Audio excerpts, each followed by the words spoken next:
I want to take you back to 1979 when Apocalypse Now won the Golden Palm here at Cannes.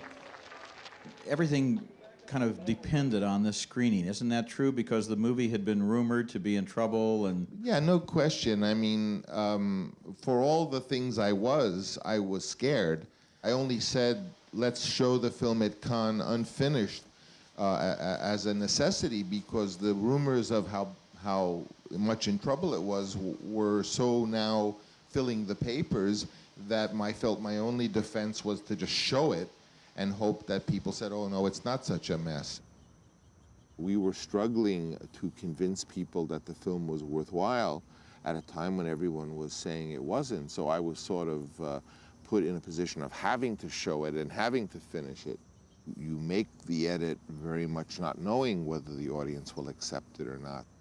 The editing process now is made just to try to get as much out of the film as good as it can be without the fear of it being judged by a small critical group or prematurely made into a failure.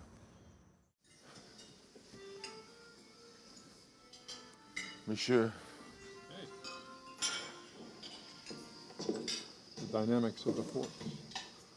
La fourchette? Yep.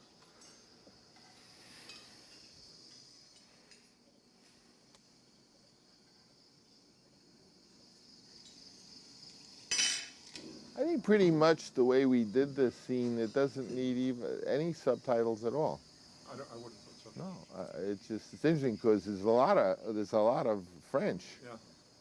But you just know what they're talking about, or you know what they're arguing about. Ah, taisez-vous. Bien. I was a socialist, you know. I know we can say.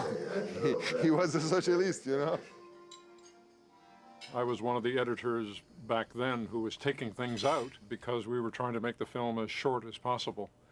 Now, Francis, over the last 2 years, has been saying, Walter, do you have any time to investigate putting some stuff back into Apocalypse Now? So I was frightened about going back into it because it's like a jungle. It was almost 2 years of my life and 2 million feet of film, and just a tremendous amount of material that we finally got balanced, in some balance, back in 1979. So to go back into it and to upset that balance and to hopefully find all these pieces 20 years later, it frightened me to begin with, and then I became curious.